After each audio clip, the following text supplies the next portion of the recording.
Pangalan ko ay Sandra, mahal ako ng Diyos. Lumaki sa pamilyang naninilbihan sa simbahan, pananalig ay lubos. Hinubog sa labis na pagmamahal, dinidinig ng langit ang lahat ng dasal. Nakikinig sa turo ng may kaparason kung bakit matatag at nagtatagal. Kaya ganun na lang hinagpis ko nang mamatay si Papa. Parang humuhumundo, pag-asa ko ay nawala na. Lumipas ang mga taon, doon nagbago ang lahat. Selyadong kabanata ng buhay ko biglang nabuklat.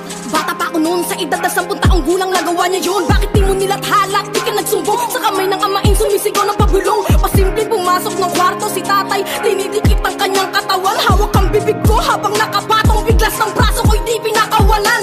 Anong ginagawa mo? Tulong niya sa akin ay ayos lang yan. Huwag mong sasabihin to sa mama mo kung ayaw mong samain ka sa akin at ikaw ay mapaglamayan. Ginalaw ang lahat ng masiselang parte ng aking katawan, at ang matapos ang lahat ng pangyayari niya sa akin, maboba ay kanyang pinagtawanan. Pasensya na kung di ka nagawang mahalin. Pumayag akong masaktan ka at ika'y sakalin. Hinayaan kong sa loob mo'y mapunot sa garen. Bagay na para sa'yo'y di nagawang maangkin. Pinabayaan kita at hinayaan kong masira. Naubos ng lahat, pati na rin ang tiwala. Respetong nararapat mapapasayo rin. Yan ang sabi sa'kin ng kaharap ko sa salamin. Hindi na yun natigil at halos inaraw-araw, walang gabing mahimbing tuwing maiidip masinihiling na sana'y wag na lang muling masilayan ang araw. Nang dumating ang araw, yung dating balang araw ko ay mas naging malagim pa sa mga inakala ko. 15 anyos nang mamulat sa mundong pariwara, naging huwad. Imbis bumangon, mas piniling mailubog sa entablado ay laging hubad. Yung dating amain ko lang ay naging sino-sino, dumami kasipin kong kani-kanino. Galit ako sa aking ina na iniwan ako sa hindi ko kaano-ano. Kaya na paano ako?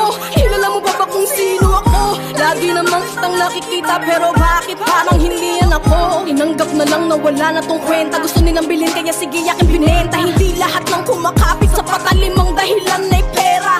Nagdalaga sa madilim na daan at nagtalaga ng maraming sugat sa hinang pagkawala ng aking halaga. Biglang naging kakaiba aking pakiramdam, huling dinatnan di na matandaan. Doon ko nalaman na baka naman ang aking tiyan biglang nagkalaman. Pasensya na kung di ka nagawang mahalin. Pumayag akong masaktan ka at ika'y sakalin. Hinayaan kong sa loob mo'y mapunot sa garen. Bagay na para sa'yo'y di nagawang maangkin. Pinabayaan kita at hinayaan kong masira.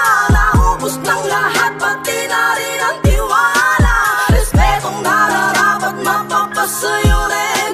Yan ang sabi sa'kin ng kaharap ko sa salamin. At yun na nga, tinanim kong bunhi ay nagbunga pa nga. Inani ang galit ko at pandidiri sa aking anak, bakit ba nandidiri? Asonay marahil siya ay kadugukot laman, maduminanay mo, basura ka na. Naging pabaya sa loob ng isang linggo ay namunga aking pagkamuhi. Di pinainom ng gatas, ni ayaw ko siyang makita nun. Di ko matanggap na siya ang ibibigay sa akin, kaya siguro siya kinuha. Doon ako nagsimulang mabuang maaliw, iiyak at tatawa, nakakabaliw. May biglang kumatok sa pintuan at niyakap ako na napakahigpit. Mama, bakit ka pa bumalik? Ang tatay may pinakulong ko na, wala nang mananakit sa aking Sandra. Patawad kung iniwanan kita, minaltrato ako sa ibang bansa. Dahilan kung ba't di nakakauwi, di nakakasulat, hindi madali.